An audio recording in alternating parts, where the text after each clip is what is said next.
Hot topics, weird news, shock talk radio, cavecrewradio.com. Welcome to the Cave Crew Radio pre-show. We are about to go live on cavecrewradio.com, YouTube and Facebook. Please share the show and remember to like, subscribe and hit that bell so you don't miss a thing. And please leave us your comments too. Get ready. It's going to be another big show with all the latest hot topics, pop culture and weird news. Ladies and gentlemen, and I use that term loosely, here are your hosts, DK and the Big B.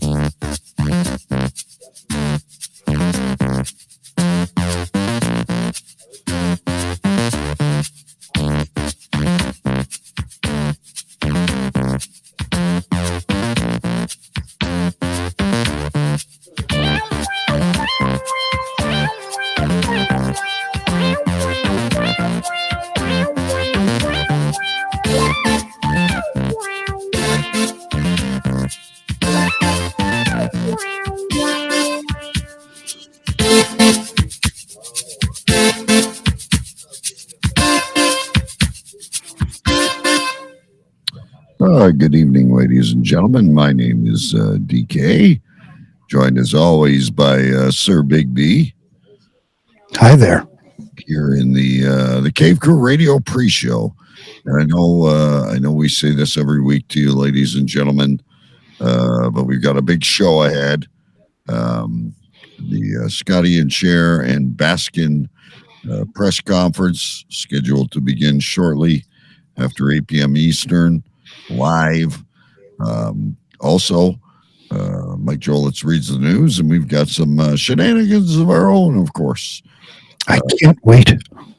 And the press conference itself, I don't want to get into too much because we got to get into it on the show, but I think we've got a structured format that is fair to everyone.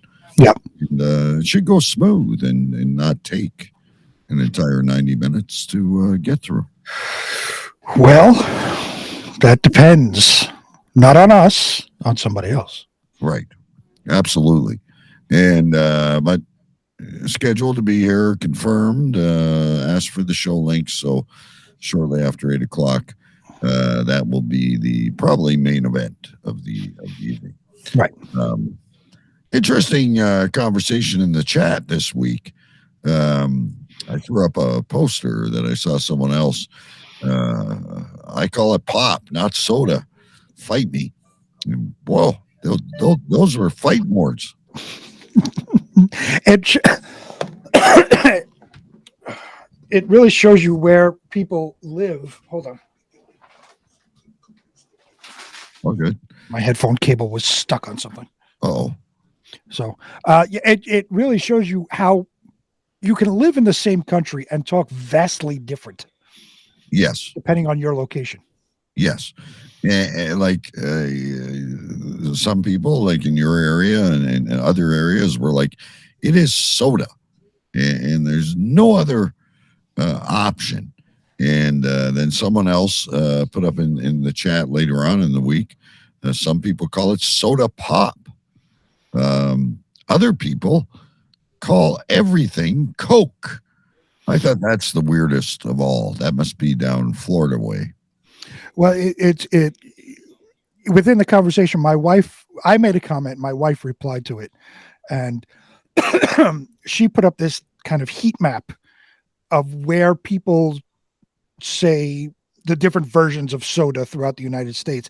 And I was very surprised to see just Coke. Yeah, I thought that was stranger. Yeah, in a large swath of the country, people just say Coke. Yeah, I thought the battle was, pop or soda, or like I said, one person shouted out, some people call it soda pop. Right. We think of soda as something you put in the fridge or bake with or brush your teeth with. You guys think pop is a verb. A big shout out to Jason Scott out there. I thought he had a date. Anyway, but yeah, like legitimately, I was thinking about that before we came on air, and I'm thinking, okay, so if we order something when we go to a restaurant or something, right, we are direct. Can I have a Sprite? Can yes, I have a Coke? Yep. Can I have a Pepsi? Yep.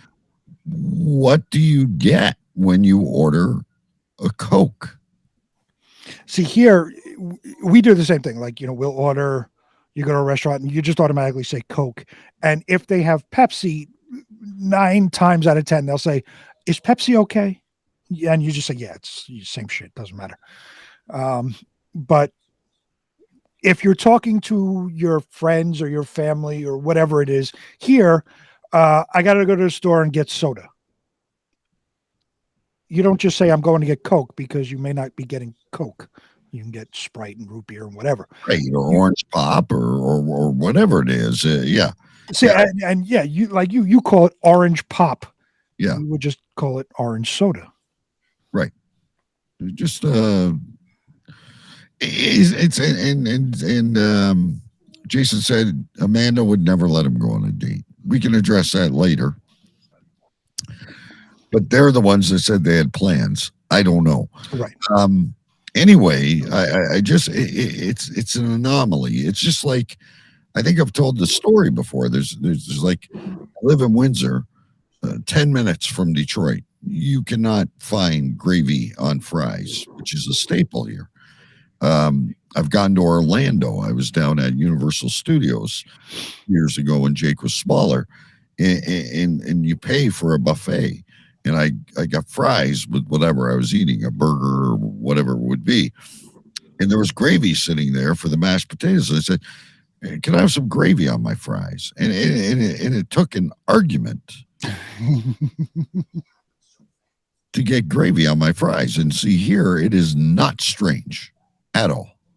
Well, that's like a staple. Isn't that the basis of poutine with French fries and gravy? And cheese curds and whatnot, but right. I mean, fries and gravy is not strange here. You go to Burger King, you go to Wendy's, you go to McDonald's. Well, McDonald's doesn't have it, but anywhere you go, there is gravy available as a side with your fries. My wife doesn't get it; it's not her thing, right? But I and my son always get gravy with our fries. See, that's like here. You've always heard me talk like White Castle is a thing to eat at the end of a drinking night. There's also, if we go to a diner instead of going to like a White Castle, you would sit down and order a plate of gravy fries. Now, it's just the exact same thing you're talking about, but we call it gravy fries. And it's French fries with gravy. Some people call them disco fries or whatever, but it's not a regular thing. It's not like this most natural thing on the planet. It's kind of, if you're going to a diner at 3:00 in the morning drunk, you're going to get gravy fries. It's so good though. Well, it helps with the drinking, and it's greasy and and fatty and all that. It helps with coming down off the drunkenness. One last question before we go live, because we're getting close here. Kentucky Fried Chicken, we've talked about that a lot on the show. Yeah. Is gravy readily available at Kentucky Fried Chicken up your way? On the mashed potatoes, sure. Okay, mashed potatoes, but not gravy, not fries. I mean, no, they have the potato wedges. You don't want, for some reason, I would never want gravy on the potato wedges. Just the way they season them and they're crispy. Yeah, I would never want gravy on that.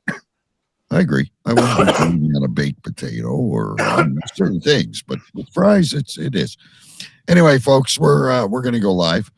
Good show ahead for you, so stay put in your chair. We're going to start the radio, and we're going to begin the show. So away we go here. Air traffic control, bring in New York. Roger that. Bring in Canada. 10-4. Gentlemen, we have liftoff. The show is about to start. We have liftoff. In 3, 2, 1.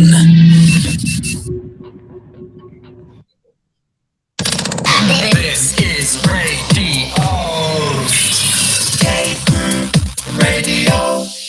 You are listening to the #1 shock talk comedy show on the planet. Weird news, hot topics, pop culture, improv, and shenanigans. All talk all the time. Cave Crew Radio at cavecrewradio.com. I don't know what's gonna happen. There was a time when the world turned their back on men. Men with a dream and savage yearning within them. Legions compelled by passion that knows no boundary. A consuming flame that defies plausible explanation. Battling the forces of domestication, they find the courage to band together to experience the awesome power of the men.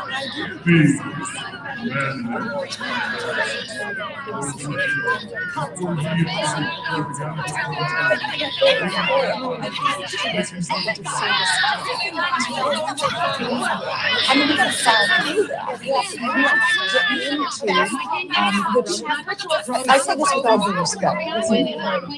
Shut up! Shut up! Shut up! Shut up!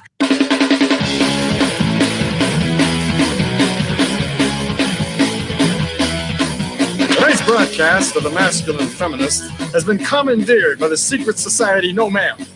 Gotta go to a place where I get a shot and a beer, steak, man. Saying we can stop, get pancakes, and then we'll get laid, all right? Why do you drink ice cold beer on a hot day? Mr. Craven, what else are you gonna do with it? To alcohol, the cause of and solution to all of life's problems. The Yankees are champions of baseball! It's a power play goal!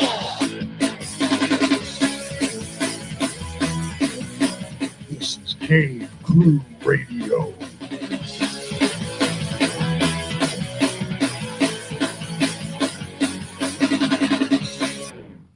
Welcome to the show, ladies and gentlemen. My name is DK, and you are watching Cave Crew Radio or listening to Cave Crew Radio, whatever it may be.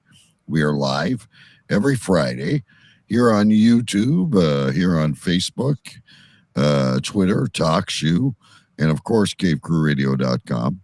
And we are available wherever good podcasts can be found. We got a great show ahead, ladies and gentlemen. Just gonna mute that out for a second. We got a great show coming up for you, ladies and gentlemen. We got the, of course, we got the Baskin, Scotty and Chair press conference coming up in just a few minutes. But before we get into any of that, we got some weird news. We got some great weird news stories, and of course, we got Mike Jolitz reads the news. We're gonna have a lot of fun today, ladies and gentlemen. Tell your friends, share the show. Let's get underway. But before we do, ladies and gentlemen, I'd like to introduce my co-host. He comes by way of Queens, New York. He is the self-proclaimed president-elect of the United States. He is the head judge of the court of Uranstencelli, as proclaimed by the Queen herself. And ladies and gentlemen, he is a university graduate. But most importantly, ladies and gentlemen, he is always the epicenter of something. Ladies and gentlemen, Big B. Big B. Sorry, my mic was muted. Was Live good. from Queens, New York, I am Sir Big B, your president-elect of the United States of America. And as always, the epicenter of something. This week, I am the epicenter of a brand new setup. As you can see, I have a new microphone. Yes. I'm on my brand new computer. I'm using the same camera, but for some reason, I'm very dark. I don't get it. It's okay. It wouldn't be a show if we didn't have something. I'm going to call you the specter of cynicism. There you go. Yeah, so as you know, over the past few weeks, I've had trouble with my old setup with echoing and all of this, and I think it's the box I bought for my old computer. Speaking to DK, I liked his mic. I wanted to see what mic he was using specifically because I wanted to get a USB mic, and I know I wanted a good one. So I got the Shure mic and plugged it into my brand new MacBook Pro, and off we go.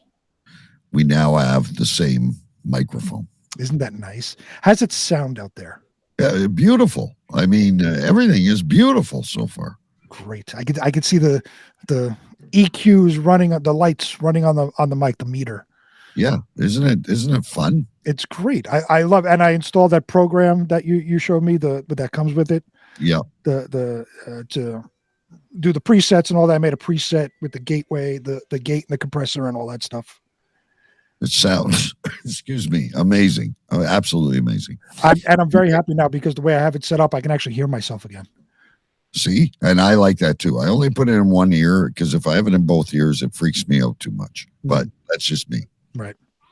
I start to stutter and stuff like that. Anyway, we do have our other co-host here, Big Night. Why don't we bring him in and it started with the fun. He grew a beard in a matter of days. I don't understand it. So live, he's been away for a few weeks, but he's back now. Live from the Steel City. The only two-time loser of the, believe it or what, challenge, the horizontal kid himself, Scotty and Chair. Hey guys, what's going on? Welcome back, Scotty. Now, Scotty has excellent lighting. You also said to me you have a new computer. I got a new laptop. Excellent. Well, now, oh my God, it's just nice. Now, is it a Mac or is it a PC? Who's teaming on here? It's a PC. He's with me. I'm a Mac person, diehard Mac person, but unfortunately, I can't spend the extra, couple $1,000 for a new Mac. But holy shit, is that what those things are worth? Yeah. And they're a big pain in the ass when you're trying to install things, and they drive me nuts. I have an iPhone. You can buy a car for what you can buy a Mac for. Oh my God, Big B, what are you spending on over there? I have an iPhone for work and I hate it. Well, keep in mind, I got 2 MacBooks for the price of one. Well, that's right. You do have to do for one with the. You could have sent me one. I would gladly send it to you as long as you send me a check first. He won't. Not a problem. Away. We've tried for the smoker, and what else do we have? We have 2 washers, we have 2 smokers, and we have 2 MacBooks. If you want to rob anyone, folks, go to Queens, New York. I wouldn't suggest it. That wouldn't work out well for you. Okay, so anyway, we did the show a couple of weeks ago, and then we did the Quarter Year in Stench Alley. And if you haven't listened or watched, we're not going to get into the whole shebang again. But we were talking a couple of weeks ago about Second Life, and more specifically, Scotty's role and what he does in there. And there was frustration on either side, and Scotty, came out on the Cave Crew Radio Facebook group. By the way, ladies and gentlemen, you're welcome to joining it. We're completely transparent on there. And he said, this is the way I want it to be. And we looked at it, and Big B and I talked about it, and we said, okay, let's meet halfway, because we've got a specific set of questions.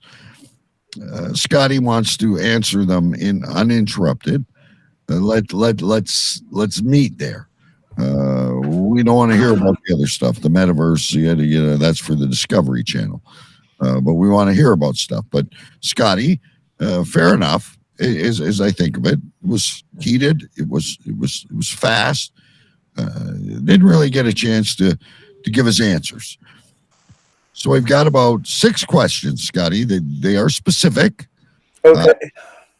And we ask that you stick to the question. We have a timer that will give you, well, it's going to give you 90 seconds, a minute and a half. Okay. For each question. If you need a little bit of time and you're staying on topic, we could extend that. And then we have also armed ourselves with a buzzer. So if you're getting away from the actual question, we do have this. But we're all calm. We're all calm. You're calm. We've gotten through this. So you're comfortable with the situation. Absolutely. And I honestly think the questions are fairly fair. But again, I'm going to leave it in your court. So I've got to do a lot of work on this, ladies and gentlemen. So I do have the I don't want that on Scotty. Hang on. I do have the countdown clock. Let's move it over here where it's out of the way, even if it's blocking me. I don't care. There's the countdown clock. You can see that, Scotty? Absolutely. And then I've also got a little thing where we can even bring the questions up. Now, this will probably block you for a little bit, but listen to the question. And I mean, if you need clarification, feel free to ask. But here's this first question actually comes from me. And I got to go to my notes. Sorry. So now that you've admitted it, we've gone through the rigmarole. You did it on our show. You did it on your show. You said, I am Kasey Baskin. So my first question is who is Kasey Baskin? And what I mean by that, you had mentioned, they're a business partner. They're the character on Second Life. But where do they work? And what does Kasey Baskin do for fun? That's my first question. Are you ready? Okay. All right. Sure. Your timer. Sorry, I'm just reading the question again. So yeah, I just want to know, who is Kasey Baskin? I can reset this. Hang on. No, you're absolutely fine. Go ahead and keep going. Yeah. So who is Kasey Baskin? Not is it you or is it someone else? But who is Kasey Baskin? Where do they work in the game? And what do they do for fun? We want to get to know Kasey Baskin. That's my first question. In Second Life, you have your own person, I guess you can say. Kasey is an actual person, is male, dresses the way that he wants to dress. Right now, I think he's in a somewhat business, somewhat casual attire right this moment. I don't have a picture of him right at this moment, but I went and changed him. He was in his little British outfit. He had a British t-shirt on. He had some strange hair and some other stuff. Anyway, it's nice to be able to dress in the way he wants, and be who he wants to be. In the game itself, he is pretty much anything that he wants to be. I don't have a defined role. You don't have a defined role in the game. You can be a business person. You can be a vampire. You could be pretty much anything that you want to be. Where I work is I have a friend who owns a simulation. And on the simulation, she has built a Ferris wheel, some stuff that you would find at a state fair. Okay. Yeah, I saw that. Interesting. That's just running the show. I apologize. That's going to go on and on for a while, I'm sure. Yeah. Like I said, I don't have a defined role. It's people that you meet in the game that you can become friends with, or you can become part of their guild or their group or whatever you want to do. I don't work in the game. I don't need to. I provide my own funds, so I can spend money either from doing jobs in the game or finding slot or games that were created in Second Life to give you lindens. Just to, and I know I'm extending on my question, but you're being really good so far. You're answering the question. So what do you do for fun? Like, is there bars? Is there? My friend has. You can go to bars, strip clubs. You can go to discotheques. You can go to dance places. I go to a dance place that plays like 80s, 70s rock music. So I'll go and dance and talk to people there, for a couple of hours, and then, go do something else. Awesome. I have a follow-up question just based upon that conversation, really, really quick, because I think this is part of where the confusion lies with a lot of people. In your initial description, excuse me, in your initial description, you said Kasey Baskin is an actual person. In Second Life. Not an actual human being like No. Okay. That's where I think a lot of the confusion came during the thing. I'll go back to a previous conversation that we had for 1 second. Sure. It's like creating. If you had the Wii, you had Wii Sports, or we had Wii Games, and you went in and you created your own little character. So if you wanted him a different color, if you wanted him to have a red shirt versus a blue shirt versus a green shirt, if you had pants or whatever, it's similar to that, where you actually use that character to play the games. So it's basically a graphical representative of you in the game. How you want to represent yourself in the game. Makes perfect sense. Exactly. All right, question number 2. I believe this one comes from you, Big B, and then you just wanted to get a little clarity on maybe feelings and stuff like that. But again, Scotty, don't get your back up. Just hear the question. I'm fine with this. So this is coming from what we talked about last week when you said you wouldn't come on the show if we talked about this. So this was my question. This was before you agreed to come on the show. But my question is basically, this show makes fun of everything and everyone. We have made fun of Stu for years and still make fun of him with the Stu Chronicles and the Book of Stu and all that stuff. Why are you and this topic different that we can't poke fun at it? This hits really close to home. Okay. This is a passion that I enjoy with, and it's kind of one of those things that if you don't understand it and you've never been involved in it, it's something that I hold, I don't want to say near dear to my heart, but it's something like me like DK talking about hockey. I don't know anything about hockey. If I were to pretend that I didn't know anything about hockey. So if I started talking about, I don't like Crosby, or I don't like Malkin, or I don't like anybody that plays for the Rangers, or, I think hockey's dumb. You might take offense to that. And if you take offense to that and you want to defend yourself, then you're going to defend yourself. And that's kind of what I do.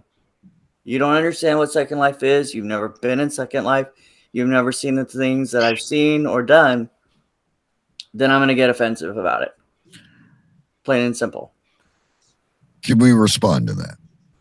I know the timer's still going, but we seem to be very civil right now. So it might get bad after this. Who knows? Well, I'll probably need another can of caffeine after this, but you might. But there's some great questions in the audience. So see, people are trying to understand that. So Isby originally says you're creating your own avatar. Yes, it's inside of a. I don't really call it a game because it's almost like an online world. But that's exactly what it's an online world. Basically, you can be whoever you want, wherever you want. There's been, when you go into Second Life, you are provided just before you log on. There's a front splash page, and it has different places to go, people to see. They've created their own artwork. They've created their own garden. They've created this. It's all good stuff. But I want to get through this because we're going to. I got you. I got you. It says it's fake. Fake is well, you're not understanding it, first of all, and I'm not yelling at you, Scotty. I'm yelling at Isbia. You're not understanding it because you turn on Women's TV Network or whatever the hell it is, Hallmark, and you're not paying attention to the entire show. So we went through this. Last week we went through this. We're not going back again. We're available on YouTube. Okay, I'm going to walk away for 1 second. Okay, and Cave Crew Radio and all these other places. So you follow the conversation, you'll follow the show. We're bringing clarity to this. Well, Scotty is away. Yes, it is. It's fake, I guess, but it's just like, how can I word this? It's like when Jake is playing one of his games, you become a character inside that game, and you've heard how passionate Jake gets when he's playing those games, and you become. It becomes an alternate reality at a certain point. Anyway, Scotty, are you have your earphones or? He's putting them in. While he's putting in his headphones, can I say that I wish you all the luck in the world tonight after the show? Yes, it's okay. Absolutely. Her and she says she's watching the entire show tonight. There will be trivia in bed before we go to sleep tonight, Big B. I will quiz Isbia. But see, here's what I'm getting at with. Yeah, make sure that I'm not one of the answers. Yeah, no. Listen, but here's what I'm getting at. And I have nowhere for you to sleep, and I don't think Big B does too. So I don't know. You might wanna. You got that chair. I'm sure I'd find a spot. But anyway, what Big B's getting at is what you see here. I'm making fun of Isbia. We're making fun of Jason Scott all the time for various things. I make fun of Amanda that her kids wear helmets everywhere. I don't know how it ever started, but I'm always asked if I've raped. We make fun of Big B. We make fun of Stu. So all I think Big B's trying to warn you of is there may even be a story tonight where we refer to Second Life. It's just a joke. I totally understand all that, and yeah. Yes, he threw a controller at the TV. Anyways, Well, shouldn't do that. What it is not. There's a picture of some guy that threw a controller at his TV, and he hit the TV, and it's stuck in the TV. It wasn't that bad, but I did have to buy a new TV, which he still owes me for. Anyway, it got heated a couple of weeks ago. I admit we were frustrated because you weren't answering our questions, and I understand you're passionate about this, and it's really cool. But as near as 5 minutes after we're done this conversation, we may make a poke at it. So don't get. I'm not offended by this. It just took me a while to kind of, not understand things, but kind of take things a little bit more with a grain of salt. Okay, so now this question, I think I kind of doubled up on. I have a habit of doing that throughout the show. As I sometimes repeat or bring two questions into one, but I will ask it again here. Hang on. It's this one. So you've told us in general about the sites and the places you can go to. Like you can go to Italy. You can see the famous things and stuff. Mm-hmm. But where do you, and I know you told us kind of, but a little bit more specific, where do you hang out in the game? Like, so you log into the game, what are you doing? Like, where are you going to chat to people or to do things or in a general, like, again, 90-second answer, what is a normal hangout? When I go into the game, I'm on my own. It's called a skybox, which basically is a piece of land in the sky that you can build things on. I have a house. I've got a little forest. I've got a couple of chairs. I got a fire pit, and that's usually where I start. So I can either sit in my chair, and the cool thing about Second Life also is you can change the environment. So I can change it from daylight to midnight to morning or whatever. and watch the sunrise, sunset, whatever, however I feel about the day. There's a tab down below that I can click on, and it'll give me my friends list, so I can actually message them, ask them what's going on, if there's anything that, where people are. If my partner's online, then I can talk to her about what she's doing. But that's usually where I start my day, and then I go to him, and then I go to the bar, go dance at the bar, and then I go find a place to dance, and then that's pretty much my night or day. So sorry to interrupt, but you like to listen to music and hang out. Mm-hmm. And socialize a little bit, and listen to some great music. There's a lot of cool DJs that are out there that that play good music. Now time expired there. That's cool. Big B, you good with that? I have a bit of a follow-up question. Sure. So when you go to in these clubs, or you go dance, like you said, you go dancing or whatever it is, are there dicks in there that just like cause problems, like in real life? Like when you go out to a bar and there's that one asshole that's going to be a problem all night long. When you go into these places in Second Life, is there a dick that's just like starting fights, or I don't know how it works, but starting fights, being an asshole? It can happen. Generally, you'll see it you have a box, and in this box has all of the conversations that are going on, and they're listed by name. So if I put, hey, how's everybody going or doing or whatever, and it'll have my name, and then right below it, it'll have someone else who either answers a question or might say, hey, how do I dance, or what's the next song, or can I tip, or can I request a song, how do I dance, and stuff like that. You will get people in there that'll go, hey, I don't think you're doing this right, or whatever, or I really hate this song. So yeah, there'll be douchey people in there. Basically, I just ignore them. But can they do douchebag things as their person, like go up and hit somebody, or break something that you have in your hand, whatever? I don't know. Not really. You have in the past that I have been in. Let me put it this way. Okay.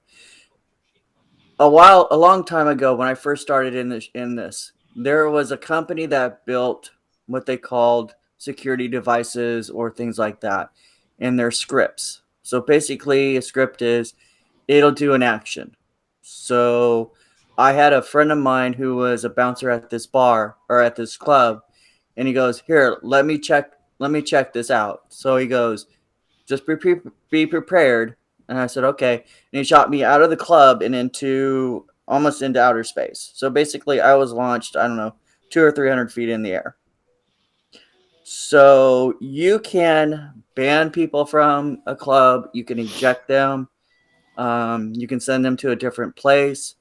There's properties that have barriers, so that if you land into a property and it says, hey, you've got 10 seconds to leave. If you don't leave within 10 seconds, it ejects you off of that property and you land somewhere else. That's what I was going to ask. So is there a way to ban people? So if someone got offensive in this chat, you could tell them to go, and then you can go, hey, you're being offensive to my friends and the group that we're here, dancing, and I can tell you to leave, or I can forcefully tell you to leave. Okay, I gotta scroll up here to a question. This is an optional question for you, Scotty, because we did offer everyone to get their questions in, so this is optional. Jason Scott in chat just is asking, who is the female partner? I cannot divulge that information. Okay, fair enough. I'm not allowed, and okay. I don't think they mean in real life, but can you say the character? Or? No, I am very protective of this person who is a really good friend of mine, and I've known her for probably about 10 years now, or a little bit longer than that, I'm sure. No, more than that, I would say. I have a loaded question, and you can tell me to fuck off, because this is Cave Crew Radio. This is not one of the scheduled questions. Is it violent illusions? No. Okay. I was thinking the same question, by the way. No. I feel this is going well. I have not talked to her. I have not seen her, and I wish her well. And that's that. Okay. Last I've heard from her, by the way, I think she moved to Australia. Yeah, I heard that too a long time ago. She's not on my list either. She's long ago blocked me. All right, so this comes from Big B, and I think he's going back to the original show. All right, Big B, your question. So this specifically has to deal with Kasey Baskin. So there are two ways to spell Kasey. You spell it with a K or with a C. In general, the male version of Kasey is spelled with a C, C-A-S-E-Y, Kasey Stankel, all of that. And I know plenty of Kaseys that are female that are spelled with a K. You spell Kasey with a K. Why? It's a very odd. Sorry, I don't mean to cut you off, but it specifically meaning that your character is a male, but you spell Kasey with a K. Yes. God. I had a cat named Kasey, and we spelled it with a K. And that's the answer. So that's so the character is named after your cat. Yes. Gotcha. Okay. There you go. Okay. I really feel we're making headway. I feel like we should all sing Kumbaya, Big B. Until the very moment that I start making fun of Second Life again. Whatever, Ken. Whatever, DK. This is good. We still got an hour to go. So okay. I have one question though. Yeah. Did anybody else send in any questions, or is it just you two? Well, there was a few, but I don't think they're appropriate to the way we're asking. So I'm trying to keep this civil. Isbia, who was a longtime fan of Double Talk Radio, not to get sidetracked, we all like violence, but things happen. Things happen in life. She had a rough go after her and Scotty left, and a story I'll tell you personally later. But she had a kind of a tragic thing, and I'll explain that to you. But she's as far as we know, doing good. All right, this is a loaded question. Oh no, this is not about Kasey Baskin, but this is a serious question. I had about Second Life. Is it true? Me laughing is the answer. Yes. Oh, okay. So. But let me read it to people that are on the podcast or the radio. So, is it true that you can have a family in the game? And is that just something you buy like a chair, or do people, if it's true, do people play the part of the babies and the children, and how about pets? Again, this is Kasey. This is about the game. Right. I understand that. Yes. Pets. It really depends. When I said you can be anything, yes. You can get pregnant. You could buy a avatar or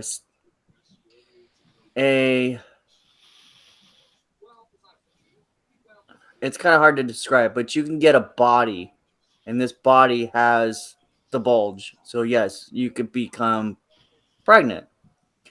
Pet wise, there's probably a couple ways to do it. You could find someone who creates like a cat, like an actual cat, and it'll walk around, it'll meow, or a dog and you'll hear it rough, or it'll walk around. Or you can have what a friend of mine does.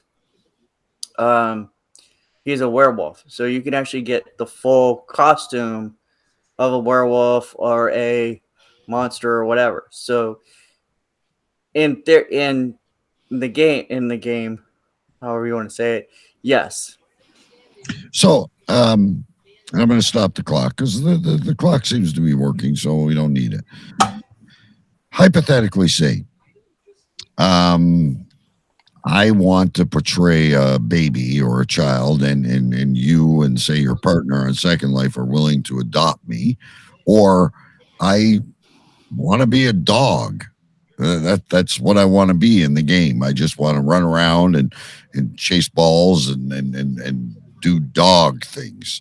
Am I able to do that as my character in Second Life? Can you dedicate yourself to that particular character, I guess is what I meant. Sure, you could become, like I said, you can become anybody or pretty much anything. So there are people in the game that are portraying themselves as that are male in real life, and you can become a female. So there has to be a whole.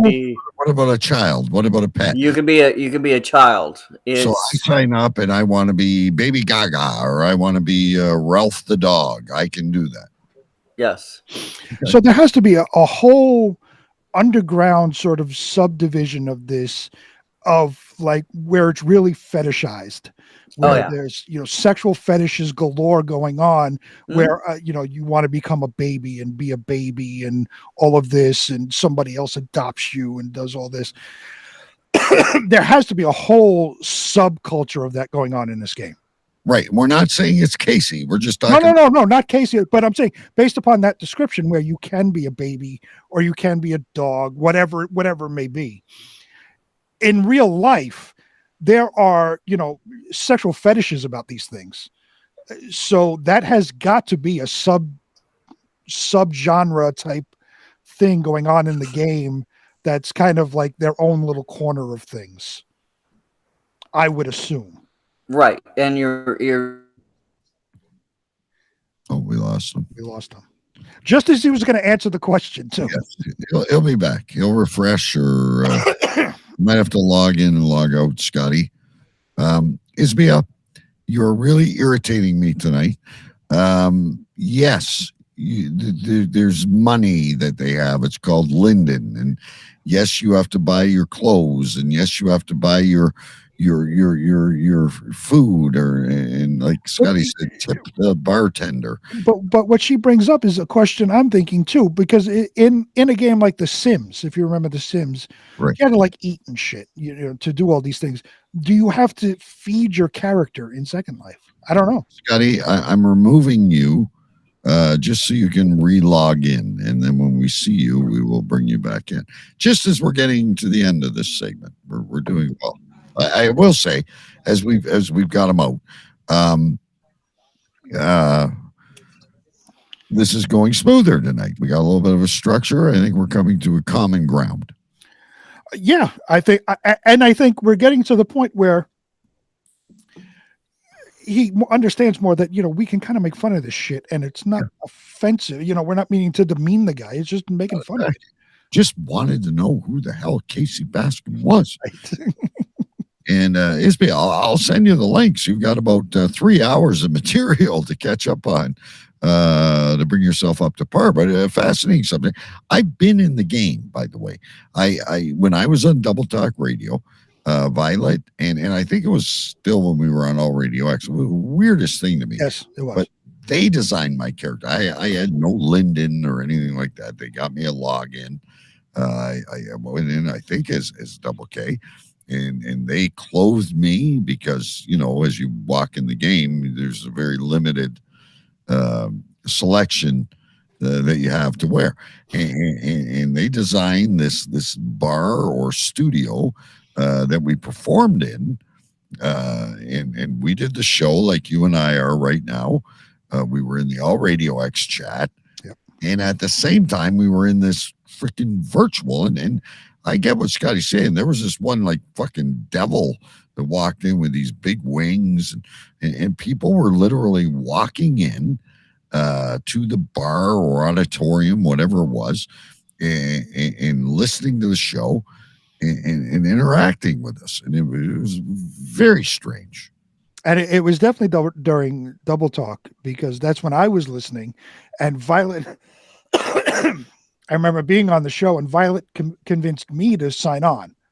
So I said, okay, I'll sign on. I'll create a character. And I've said it before, as soon as I logged on, like 10 minutes later, I was hacked. Yeah. So I dropped it. I stopped going in. I wasn't going to bother.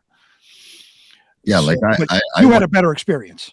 Well, I don't know if it was better. I just DJ Chris was around at that time, and I remember I went in. I think he played the game too, and it's okay. A game, they enjoyed it. It was a life. Violet, I think, DJ'd at a bar. So again, kind of like we're doing our thing here. Right. It's a performance in Second Life, and whatever, good, but. Yeah, they didn't like the way I looked. They gave me jeans and a plaid shirt and a hat, and I sat in my chair, and I'd have to walk in. And I remember it used to take me like 15 minutes to get over to my chair. I didn't get any of it, but I just sit down and do the show, and they do various things with their characters. And anyway, we've lost Scotty for the time being, but I think we made a lot of headway. I guess now's a perfect time to head over to Mike Reads the News. Sure. And depending where Scotty's at, I mean, there was only one more question. Oh, here he is. We can. There he is. We can ask him. I still had my final question to ask. Yeah. No. So, he's got a snowball mic there too. I see. But he just froze again. Oh, Scotty, you're freezing again. All right, we're gonna leave. If it drops, we might have an issue. Oh, there he is. Okay. Wait, you just came back, so we missed everything you just said. What's that? We missed everything you just said because you came on and froze immediately. Am I okay now? Yeah, now you're okay. Okay. So I'm sorry, my internet dropped. I don't know why. I have to go to my phone. So if it gets super heated, it may disconnect. So all right. We'll try and push on us what we can do. We only have one more question. It is Big B's. A pretty simple question, I think. I'm not even going to bring the timer up. Go ahead. Exactly. Very simple question. How many hours a week do you dedicate to playing the game? And he's gone. and do you ever out while you're playing the game? And I'm gonna bet on this one that it's less now than it used to be, because he seems like he's just getting back into it again. But I'm still going to say per week, somewhere between 20 and 40 hours a week. Wow. Okay. Well, my kid's on the game system a lot too. All right, ladies and gentlemen. I don't really want to go in closing without him here, so maybe we'll drop back onto it when he comes back. But I think now is a great time for us to take a quick break. It's not really a break for you out there, ladies and gentlemen. It's Mike Jolitz reads the news, and it's always a kind of a quick little break.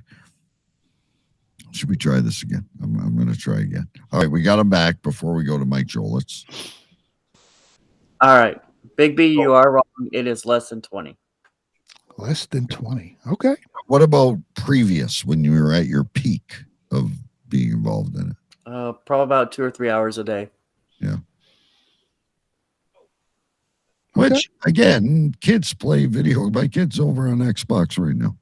So. Oh, my son plays Xbox all day long when he's home. So, yeah.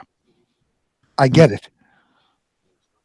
But I was curious because, Scotty has he's got a personal life, he has a job and all of this. I was curious how much, do you go home and immediately jump on Second Life? I used to do that. Do you forget sustenance? What's that? Do you forget sustenance and just immediately get on Second Life? The next thing you realize it's 6 hours later and, oh shit, I got to eat. No, I have done that though. I used to work daylights. And so as soon as I got home, I would jump on, talk to my friends. 3 or 4 hours later, I'd be going, wow, I wonder what was for dinner. So, and this is when I lived in my parents' house, 15, 16 years ago. And I would, come home, say hi, go downstairs. I had a full basement, couple bedrooms, a full living room. I'd jump on the computer and I would play with my friends and talk to my friends and, it'd be 2 or 3 hours later. That's exactly what my son, if I don't call him, if me or my wife don't call him for meals, he would sit up there all day long and then come down at some odd hour. Was there dinner? Yeah, of course. You missed it. Yeah, Mom would in the basement when we were kids. They put a little intercom system, so she would either yell down the stairs, stomp on the stairs because where the living room is, it's downstairs. It's kind of adjacent to our living room here, and their living room is here, and then the kitchen would be like over here. And so we would hear her stomp on the kitchen floor. So we would come up and have, dinner or whatever. So she would do that for me. And then, but if I didn't, I either grab something out of the fridge or I just go downstairs. It wouldn't even matter. I think Do makes our son's plate his DK. But yeah, I do. Yeah, I only have the one kid. So anyway, listen, we're going to go to Mike Reads the News. We got some great stories tonight, Scotty. We are not going to guarantee you this probably will come up in many conversations, but I feel that I've got clarity now. How about you, Big B? Pretty much. I may still have some lingering questions that come up eventually, but Yeah, but I mean, you don't understand it fully because you don't play it, but you've got to. You know who Kasey is. You know what I mean. Oh, wait. So before we go to Mike Reads the News, along the lines of what your wife was saying, and I wanted to ask what we were just talking about. So, like in The Sims, you have to feed your character. Your characters have to eat or whatever. Does that happen? Does that happen in Second Life? Like you have to eat and to survive and things like that. So you could starve. I get where you're coming from. So you don't. No, there's no. The only way, there's no HP, there's no, if I don't eat in 48 hours or 5 minutes or whatever, I'm going to die. No. So there's no sleeping or there's no mandatory sleeping or eating. No, you could be active for days and days and days and days and days and days and not have anything ill will come towards you. It's like a meth addict. It's great. Yeah, active for days and days and days and not eat. It's wonderful. Right. Of youth. Now the funny thing is, and you'll run across this in the game, is somebody will have a food shack or a restaurant or whatever. You go in and you can pretend to eat. In my house, I have a kitchen table that has chairs. One of the animation is actually eating. So it shows me eating like this. And I told my friend, I said that was just the funniest thing I've ever seen because it was funny. Okay. So it's as close to real as it could be. Isbia, I couldn't agree. Yeah. I couldn't agree with Isbia more. Thank you for helping us understand. That's all we're really trying to do. It's just sometimes we do it with a little bit of a sense of humor. But great job, Scotty. We appreciate that. We're going to get into some news stories now and in a few minutes. But first, we're going to take a very quick break and go over to Mike Reads the News, ladies and gentlemen. Mike Jolitz, another very valuable part of the show. And we will be right back after Mike Reads the News. Don't go anywhere. There's lots more on the way. Follow us on Facebook, Instagram, TikTok, Twitter, and YouTube. Search Cave Crew Radio.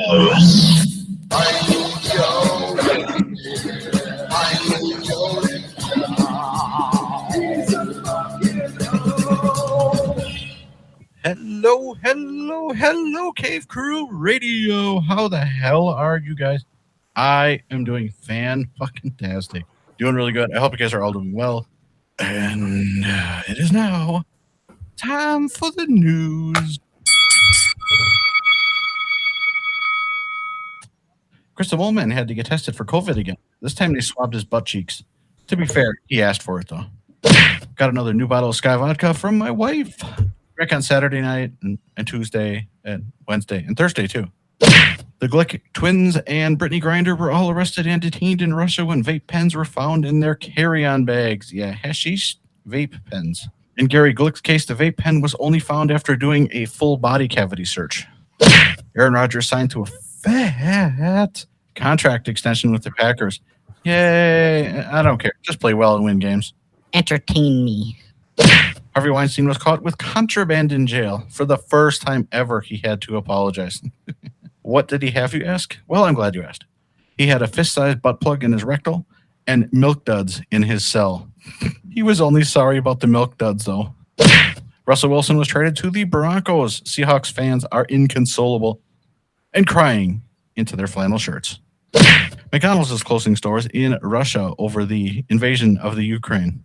Imagine how sad their already sad lives are when they can't eat junk food also. Terrible. And finally in the news, baseball canceled more games. That sucks. I hope they don't cancel the whole season. Big B got to catch some Yankees games, right? I'll watch anyone. I don't care who it is. I just like baseball. Alrighty, guys. Well, I don't have a lot of news today, but I do have a few tidbits for you. It's not headlines. It's just little tiny pieces of shit. Yeah. I still have not raped. Yeah. Phil Collins looks like Rick from Rick and Morty. Just, yeah. And finally, in the tidbits, I saw Lizzo in a bikini. I also got violently ill.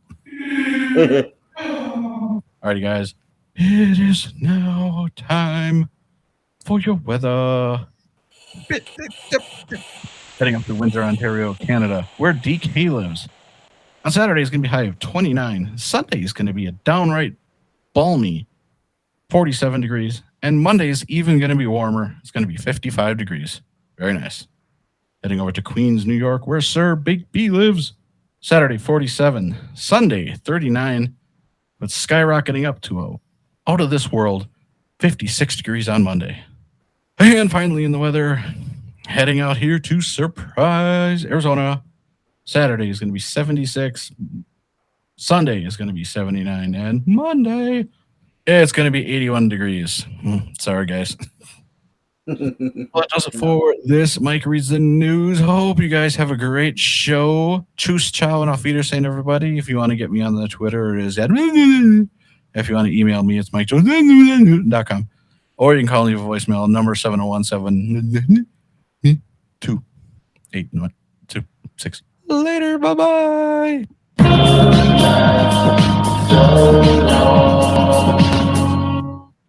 Hot topics, weird news, shock talk radio, cavecrewradio.com. Always fun to have Mike Jolitz on the show. He gets so much accomplished in so little time. I'm glad to know that Mike still has not raped. Yeah, I think that was a dig at me, but anyway. Wait. Well, have you raped? I have not had the opportunity to even fornicate lately, so okay. Not even with permission. No raping in Canada. Nothing. No sticky wicky for me. Or as we used to call it when we were kids, the stinky dink. What? Anyway, there was this one dude we hung around with, and you're hanging out with this girl, you're doing with it, you're going out with that girl. Oh, you're gonna have the stink guy, dinky. Your penis stinks after you've inserted it into a vagina. Oh my god, kids make, and we've all done it. We've all had stories and these words. Kids make up the stupidest shit. Yeah, it's amazing. My wife, when my older son comes down for dinner, when he rips himself away from his Xbox, and he tries to have adult conversations, and he gets his information from all these shitheads on YouTube. Mm-hmm. And you try to talk to him, and my wife, I give up, but my wife will continue to engage him and talk and try to talk about what's going on in Ukraine and all the real life things. And he spouts some dumb shit that he heard on YouTube. It's like, oh my God, is this really where you're getting all your information from? Yep. Please, look somewhere else. The scary thing is that a lot of adults, there's this one guy at my work. It doesn't matter what the topic be it vaccinations, be it Ukraine, be it the Canadian government, the American, there is a conspiracy to everything. And look, I know CNN and CBC and Fox, they don't always get their facts straight, right? They're trying to sell shit, but you do your own research, you do your own you get a little bit of what's on social media, you get a little bit of what's on the news, you find shit yourself, you understand history, for one thing. But you have some common sense out of it, and some people just they thrive. Oh my God. On this shit, and I'm just to the point now where I don't even argue anymore. I have friends that are conspiracy theorists. One is a religious nut that the world is going to end because every single day the world's going to end because it's written in the Bible. It's people just come up with dumb shit because they narrow their focus on one specific thing. Right. They take a small portion of a chapter or a story or a broadcast. They take a very small portion of it and then they expand it into their own reality. And they seek out on social media those that have the same idea, thought, mentality. Right. So They validate. It validates them to what they're thinking. And I read, and these are my friends I've known for 20, 30 years, and I'm reading these dumb shit on Facebook. I'm like, you got to be fucking kidding me. And I don't say anything because they're my friends. I don't want to cause friction. Right. And listen, and so oftentimes, and I'm sure you get it yourself, you too, Scotty, you'll be in a debate about how you feel about something or how you perceive something or your political belief or religious or whatever it may be, but you're grounded in somewhat fact, and the person that's arguing with you or debating, as we like to call it in my house, is grounded in their fact, and at least there's somewhat of a rational argument. But with some of these people, they are so far off base. It's not a difference of opinion. They're fucking nuts. It's crazy, and some people like I'll give you an example of how it tears relationships apart. Is I wasn't part of this this text thread, but I was told about it, and it was going on between a conspiracy theorist friend of mine that we've all known for decades, and a friend of mine who is a physical therapist. He's a doctor.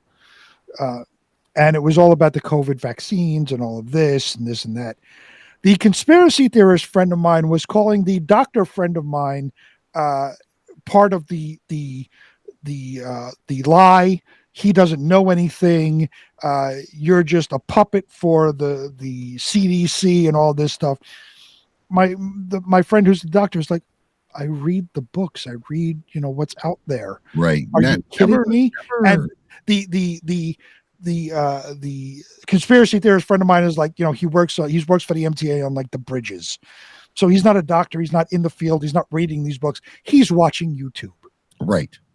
And that's the thing. Like, you never are like, I have questions. And Scotty, again, I'm not picking on you, but we have lots of questions about Second Life.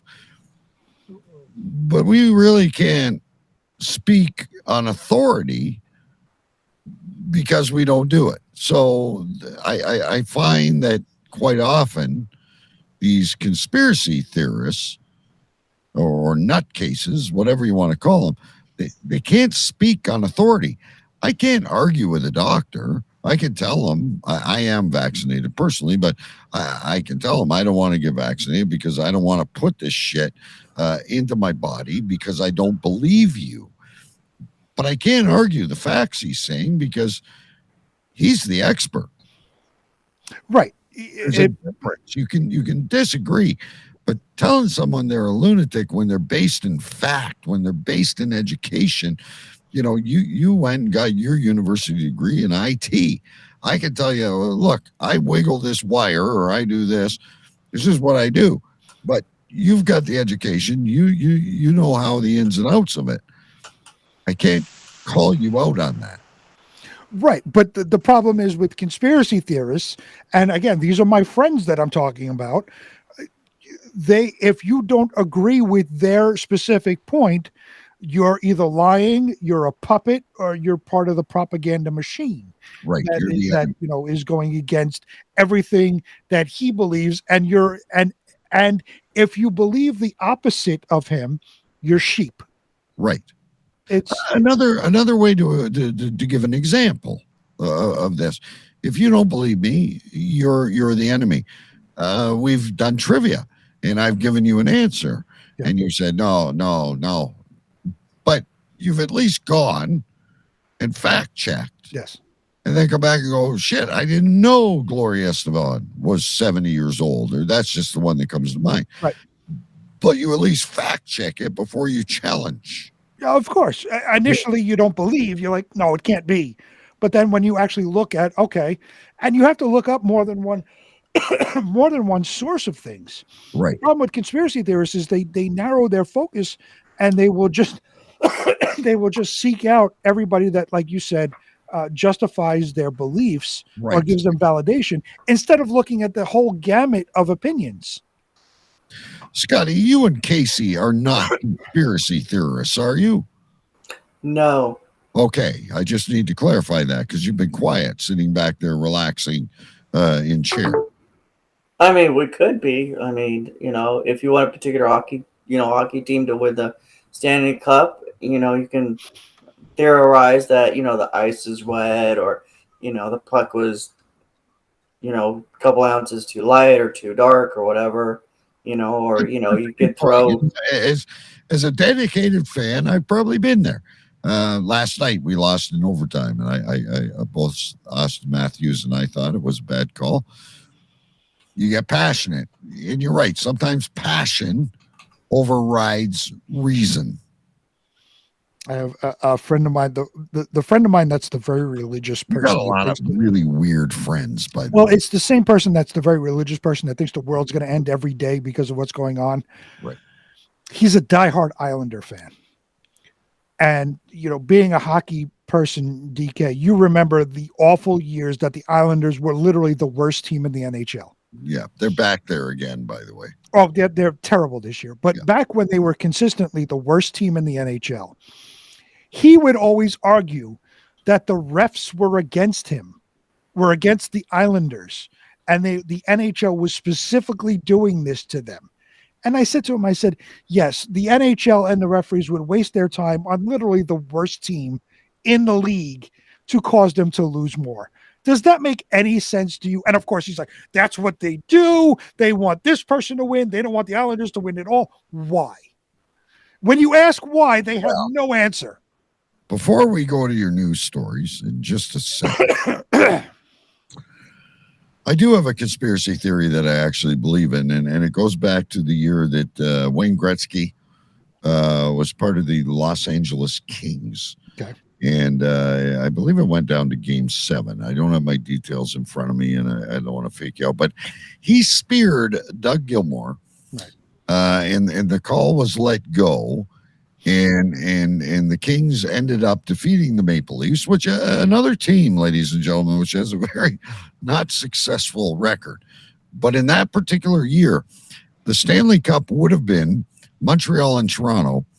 And I am convinced the NHL did not want the revenue of an all-Canadian Stanley Cup.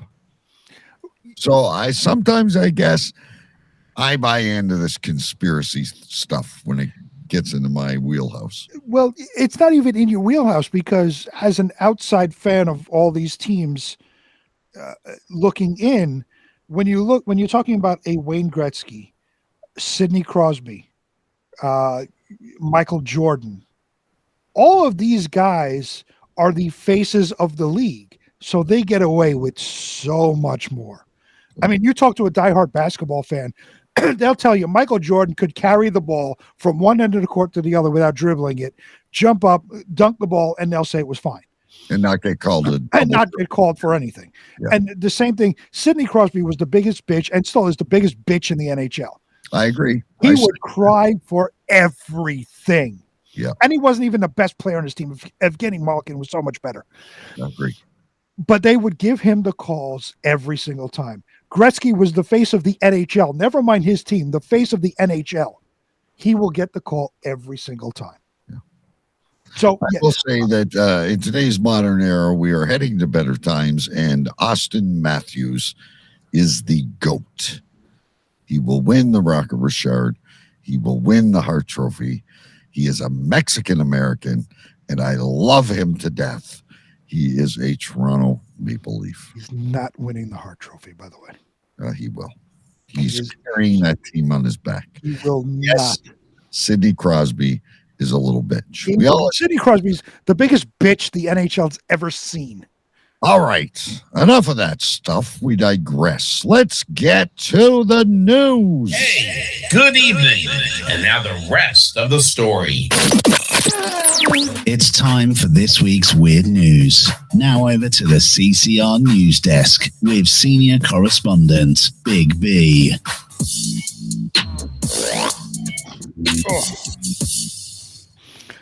First story of the night comes from Insider.com. The headline reads, "A world champion cyclist says racing has gotten so tough that riders have taken to peeing on each other during races." Where are the referees in this? There's no referees in cycling. Well, I imagine there was. That'd be interesting. There's a conspiracy theory for you. I want to ask a question before you go any further. And Scotty will probably get mad at me and yell at me for 2 weeks. Do you pee on each other in Second Life? No. Okay. But you can. I know, but who chooses cycling as a sport anyway? It's when you can't succeed at anything else. Peter Sagan couldn't hold it in anymore. Speaking with the Belgian newspaper Het Nieuwsblad, the 32-year-old Slovakian brought up a troubling complaint he has with the younger generation of cyclists on the pro circuit. No one takes a proper pee break anymore.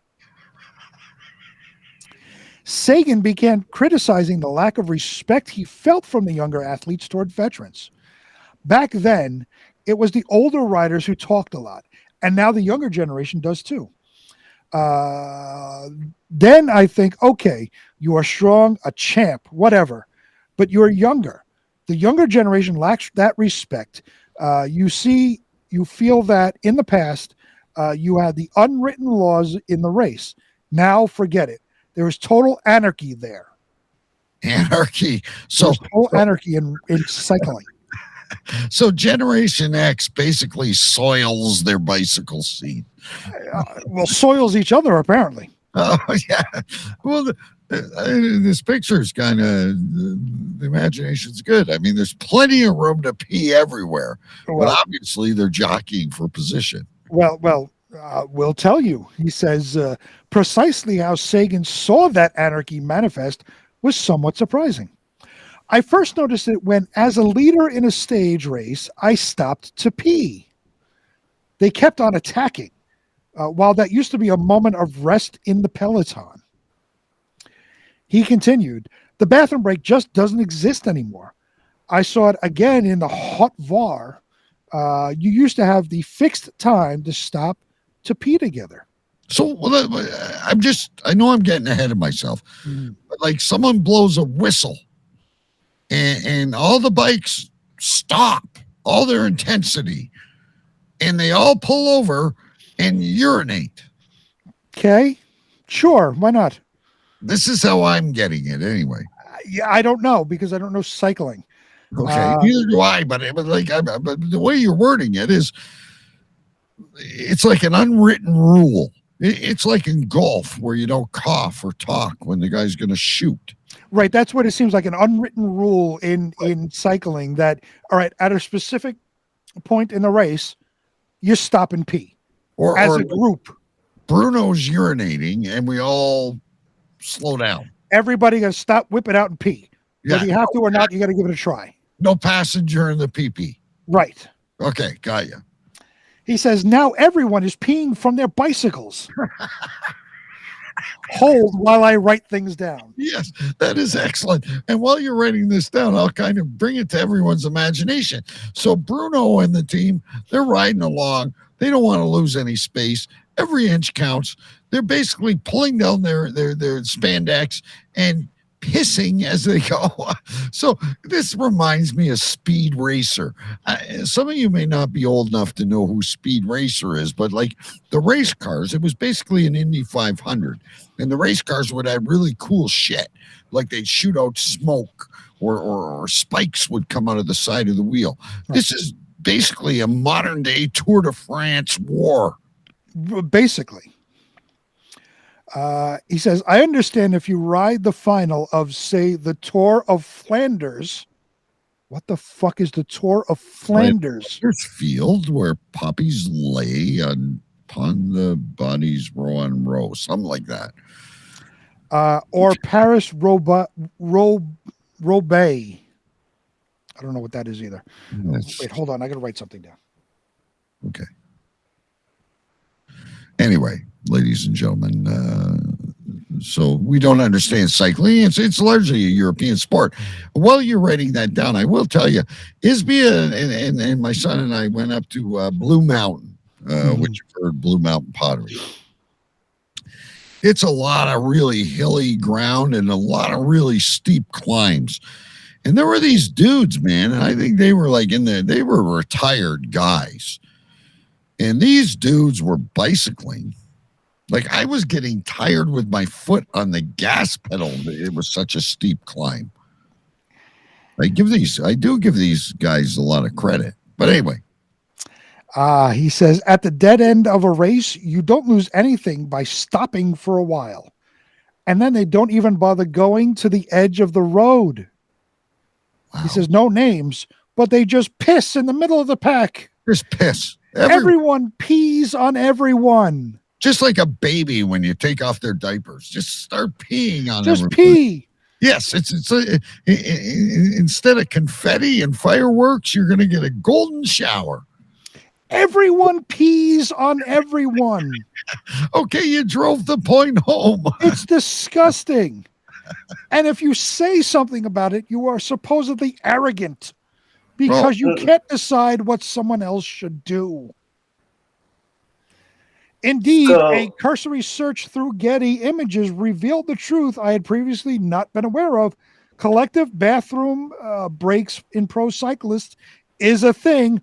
Well, hold while I show you the picture. Right. Yeah, there's one there. Hang on. Let me bring. And then Scotty's got something like that. There. They've collected. Now that looks like a team. But anyway, they are peeing in unison. Scotty, what did you want to add there? So I know a little bit about cycling. So you have a breakaway pack. It's usually about 5 or 6 guys. And it's usually either a team or 2 teams. It depends on who they send out as the main guys. So during this little breakaway, you could pee on each other and wipe out like half the team, or mess them up so they can go wobble around a little bit, and you guys can get your top 2 guys in the finish. So this is more like James Caan in rollerball than it is what I've imagined cycling.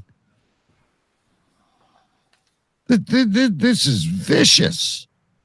Oh my God, Bruno's ahead of me. I'm going to urinate on his rear gears and he's going to slip and fall.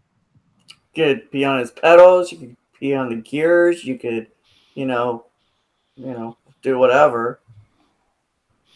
Well, the final line of the story, according to Sagan, in today's cycling world, to finish number 1, you have to go number 1. I gotta write this. You write that one down. I've written enough for this story. To finish number 1, you have to go number 1. All right.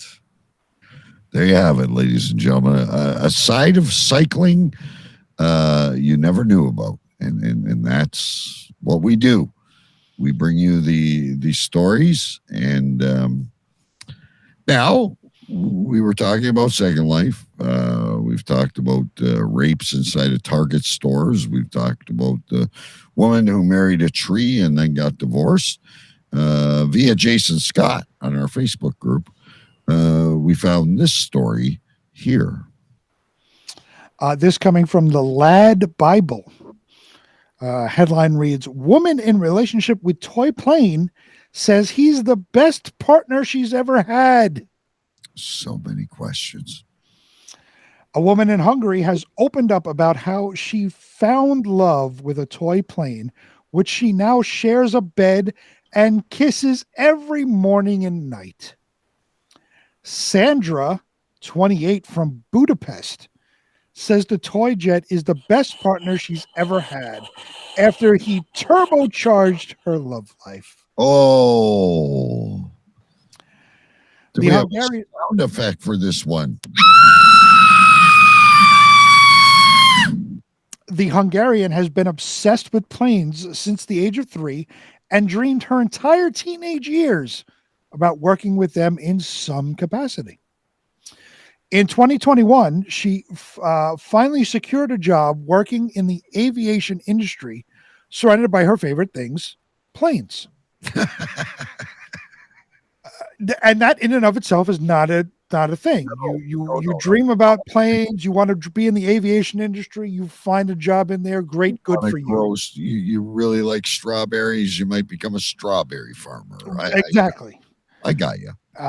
Previous human partners had no issues with Sandra's interest in flying metal objects, but she decided to drive into a full-blown relationship with one after breaking up with her boyfriend at the end of last year. Now, would this be considered, what do they call that? Like a bounce back? A rebound relationship? Yeah, that's what I'm thinking of. Is that a rebound?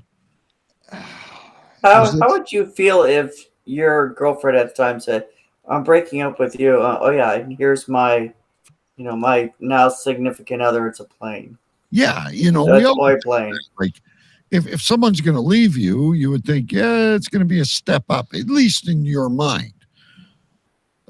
I'd have a problem. How would you have taken it for a toy plane? How would you have taken it back in the Tim Hortons management days, driving around in that sporty Ford Probe, if someone left you for a toy plane? Right. Now, if the guy that she broke up with sees this story, he's going to go, "Oh my God, I'm glad I didn't do that. I didn't do anything else.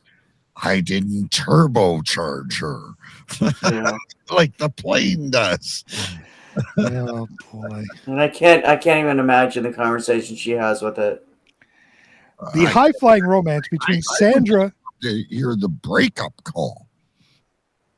That would be brutal. It's over. I'm leaving you. How can you do this to me? We've come so far. We're soulmates. It's a toy plane. I'm leaving you for Mattel. Yeah. The high-flying romance between Sandra and the plane she calls Lafanix started in January 2022 after she bought him for £600 online. That's pricey. That's a shit ton of money. That's a lot of money. Sandra says, "I don't know why I love him. I just love him. He's beautiful and my soulmate. He's the first thing I see in the mornings and the last thing when I go to sleep. I wouldn't have it any other way." The relationship reaches ever new heights with each passing month, and Sandra says she's fallen in love for the first time in her life. She says we cuddle and kiss throughout the night and have sex. God. Now we're getting into some real fetish shit, because if she's shoving that up her, that's a big fucking plane. And I gotta admit, you know how they do, once you go black, you never come back type of thing. That's kind of hard to compete with. If you look at that picture, that's a big fucking plane she's shoving up her. Yeah, there's not many men that could compete with that. Not even Double Dutch Dora, who we talked about last week. I have never felt like this with a partner before.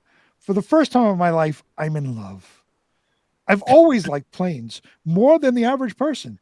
It's never been a problem in my other relationships. They haven't said anything, and I never asked. If I go away for the weekend, I make sure I take him with me. He's always there for me. What do they call those things that, the guy that brings the goose on the plane? It's like a what? When they have they all, you're supposed to have a dog that keeps you calm, and some people have geese. Oh, it's a support animal. A support animal. Support animal. Like, how does she get through TSA? It's a toy. She can get through TSA with a toy. Okay. But her love for Lafanix is deep, and his outward emotions never suggest he's experiencing jealousy over another aircraft. It's a fucking toy. Holy shit. How does she break up if she finds a better toy? I guarantee you in 6 months, we will be reporting on her leaving plane, or as you call it, LaForax or whoever. This is like the dumb chick that married a tree and then divorced it. And she divorced him because he wouldn't travel. Oh, my God. Sandra said, I have something special and I'm not prepared to ruin it. My big love is LXUCV at the airport, but the work is work. I just do everything at home. I have no idea what that sentence means. Well, I have a question. Does she have an OnlyFans? Not that I know of, no. Okay. Usually these girls have OnlyFans, and I have yet to subscribe to them, but... The most I do with other planes at work is just touch and blow a kiss. I'm not too sure if I'll go back to a human relationship.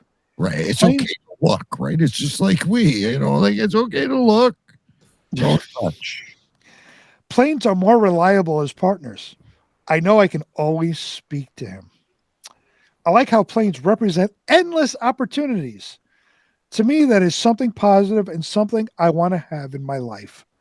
Until it flies into the side of a mountain, you fucking idiot. That's the end of it. Oh, Lord, where do we find this shit? Is that my only question is, if she travels, does he go into carry-on or overhead baggage? I imagine as a partner, you're not going to put it into cargo, right? Look at the size of the thing in the picture. He fucks that. How do you put that in the overhead compartment? How the hell does she fuck that? She may be a bit loose. Yeah. Spoiled. How about a little flighty, perhaps? Oh, good one. Oh, Lord. There we go, ladies and gentlemen. I'm sure we're going to hear more about this. Would you say she's a size queen? God. She needs a little nip and tuck. All right. I'm going to skip one. Which one do you want to skip? We're getting low here. And you want to do Florida. Hold on. I got to get back to the stories now. Give me a second. We should do the pods. I would skip the wrapper and do the pods. All right. So let's go to this. Hold on. I got to find it. Give me a second. Okay. Now this, Scotty, I'm warning you now, could kind of go into a second life type of thing. Not that you have one inside your room, but you should get one. Just prefacing. This comes from the very left-leaning shit site I fucking love science, or iflscience.com. Headline reads, company offers employees pods to masturbate in, complete with VR headsets. Excellent. A company has taken the unusual step of offering their employees pods to masturbate in while at work as an employee benefit, which is usually things like a dental plan or free coffee. Oh, exactly. I was going to say, can we get a coffee maker?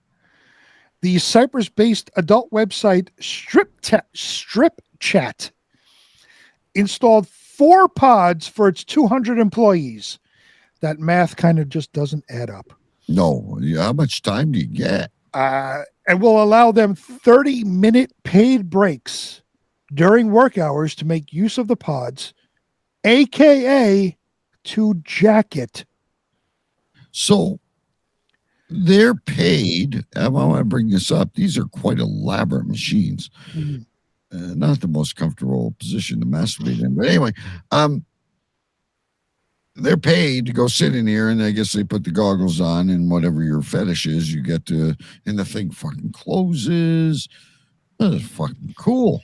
So before I go on with the story, I immediately, and when I was reading this previously, I immediately had a question.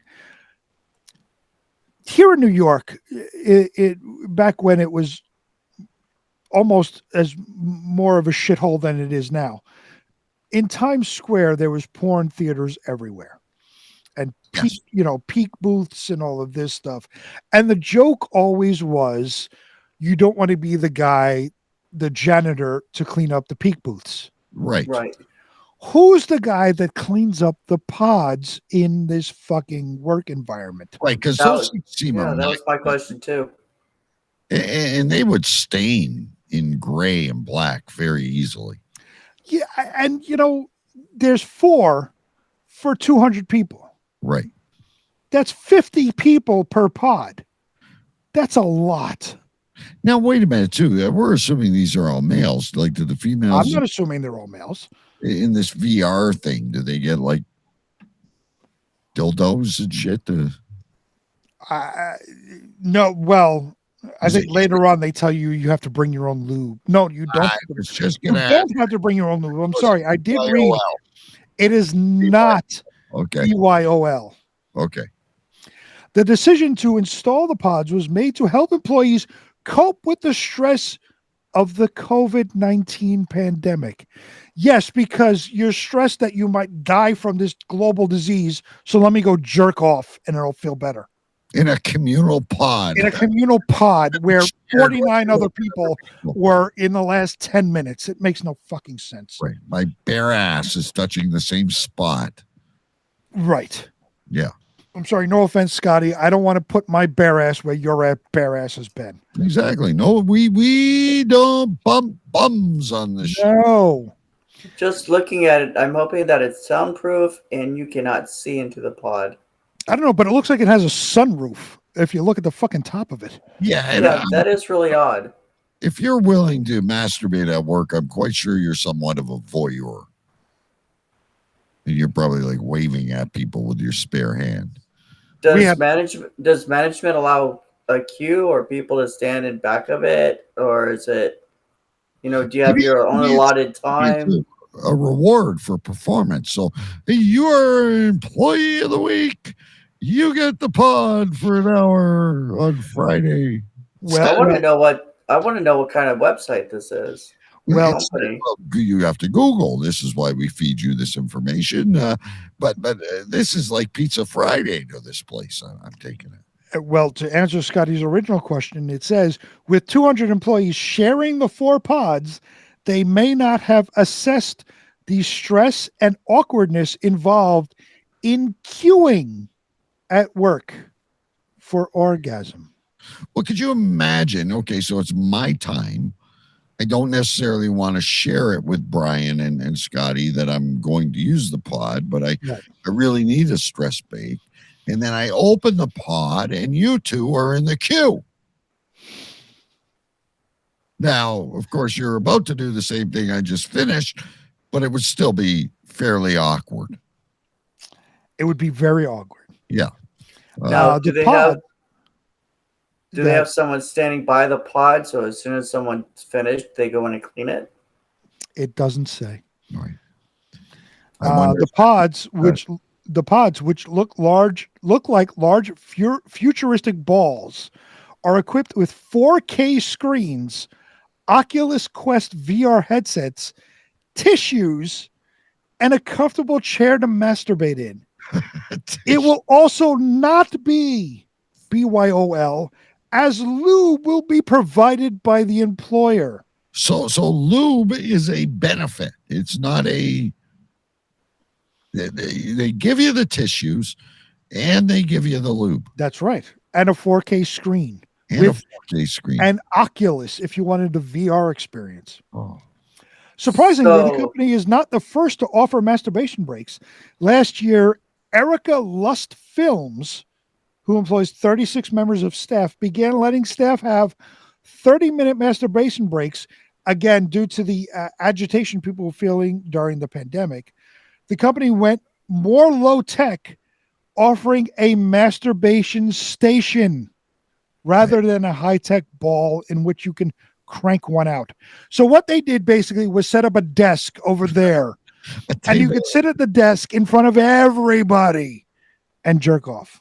I have a question, and I know Scotty had a comment as well. I'll get to you. These all seem to be porn sites and making porn films.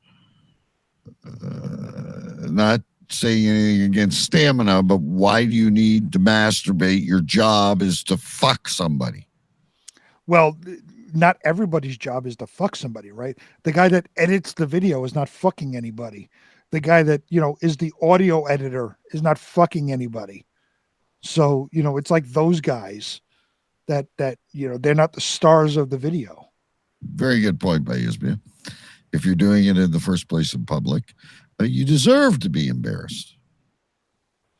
It's funny because where I used to work in the city, there was the one guy that would always go in the bathroom, and the joke was if you went into the bathroom like behind him, he would go into a stall and he would be standing up, and he was just tall enough to be his top of his head was above the stall wall so you could see it, and you could see his head moving like this. So he's not peeing, he's jerking off, but you see his head moving as he's doing it. So that was always the joke. He was the guy that went into the bathroom to jerk off. Okay. I mean, I've done a lot of strange things, but what's your point, Scotty? Oh, I've just been embarrassed to ask for more lube. Yeah. If the lube was empty, excuse me, can we get a I need more lube. I need more tissues. Yeah. I can't get the VR headset to work. Can imagine the person who's the service tech for these things. It's broken. It's broken. Well, then you need a doctor. Okay, then you're gonna need a doctor if it's broken. But anyway, real quick, the head of the communications at the firm suggested the break could actually benefit the employer. He says, "Picture this: a team of happy employees with their creative juices flowing and being productive because they've just had some time scheduled to make themselves feel good." Hey, that's a real cruel workplace if you gotta go to that, right? Anyway, are you ready, ladies and gentlemen? This is the last one, and then we're going to name the show. It is time for... It's time for Big B's Big Bang Story of the Week. And we all know where we're going now. This comes from NBC2 News. Drunk man, the headline reads, "Drunk man claiming he's Mick Jagger arrested for picking fights with Naples diners." This coming from Naples, Florida, our favorite state ever. If there's ever a news story, Florida always comes last.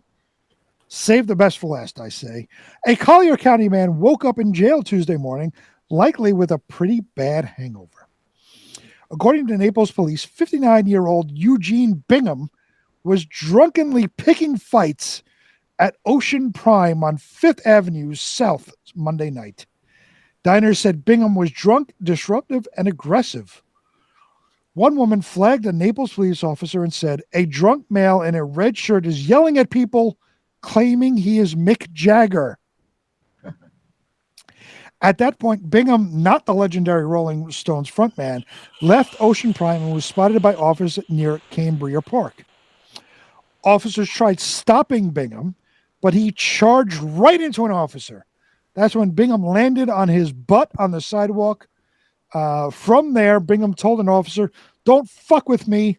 Leave me the fuck alone." Officers did not leave Bingham alone, instead arresting him for disorderly intoxication and battery on a member of law enforcement. As if this night wasn't chaotic enough, he threw up in the back of the patrol car on the way to jail. Of course he did. Ew. After Bingham was arrested, the manager of another Fifth Avenue South restaurant, Yaba, got the attention of Naples PD. According to the Yaba manager, Bingham had to be kicked out of the restaurant 3 times Monday night. He was kicked out 3 times. If you were kicked out once, you shouldn't have been let back in. Who let you in again? 2 more times. Did he sneak in? Did he come, behind a customer coming into the store and nobody noticed? Or I don't know. I mean, we've all been asked to leave, right? Like, I mean, pleasantly or shoved out the door, and you leave. You carry on to the next place, or you go home, whatever. Well, they say the final straw was when Bingham got up on the stage during a band's performance. It's unclear from the police report if the band was playing Rolling Stones covers or not. While Bingham's mugshot wasn't available at the Collier County Sheriff's Office, that's a picture available that we have up on the screen now. Really doesn't look like Mick Jagger. Not in the slightest, but according to him, he's Mick fucking Jagger. Yeah, get that away from me. Leave me alone. I wonder what song he chose. Was it Jumpin' Jack Flash or Paint It Black, maybe? I don't know. I was thinking Paint It Black. Sympathy to the Devil? Oh, Sympathy for the Devil, maybe. Pleased to meet you. Won't you guess my name? That could be a good one. Won't you guess my name? Are you Mick Jagger? No. Are you David Bingham? Maybe. David Bingham. Well, there you go, ladies and gentlemen. I think we. Where did he go? We're all here. We're all here. What do you do? Do you have like spaz hand and cut yourself off? What are you doing? Look, I do a lot for this show, and that's always his excuse. I do multiple tasks throughout the show. I apologize if I screw up the audio or press a wrong button once in a while, but I'm also trying to engage with you in the audience and write things down, and sometimes the mouse slides a little bit. I have consumed a fairly large amount of beer. Actually, I have. Excuses. Anyway, my favorite time of the show. I've actually got quite a bit written down. I'm going to go, and audience, I know Isby has got one. We've got that noted. Now is when we name the show. Scotty, do you have anything? I have the one from the cycling. If you want to be number one, you got to go number one. Right. I have that one written down as well. To finish number one, you have to go number one. There you go. I also thought that was excellent. Isby in the chat, I should bring it up here for her. She said, name the show Just Jacket. Just Jacket. That's a good one. I had from Mike Jolitz as well. I always get one or two from Mike. He swabbed his butt cheeks. I like that one.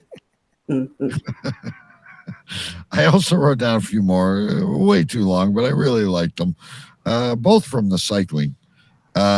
Peter Sagan couldn't hold it anymore. And along the same lines, no one takes a proper pee break anymore. That's pretty much all I had. I'm going to guess that Big B, usually very thorough and gets some good ones, has 4. What do you say, Scotty? I was going to go with 4. All right, 4 is the magic number. How many you got, Big B? I have 3. Very close. Not too many. Not too many tonight. I'll give you my first one. Of course, we're talking about the peeing. I have the Tour of Flanders. The Tour of Flanders. That's a good one. I don't know what that is. Flanders Field. You know where poppies lie, and here comes Isbia with another one. A Secret Life. She's really getting involved tonight. There you go. I like when she gets involved. Yeah, Secret Life. The Tour of Flanders. Flanders is in World War One. There was a battle. I don't know which one it was offhand, but a lot of the Allies died, and they quite often the veterans will go back to Normandy or wherever it is, Dieppe, and they will visit Flanders Fields, where it's just a bunch of white crosses of soldiers from various nations. Okay. Anyway, next. Next, everyone pees on everyone. Yeah, that's it.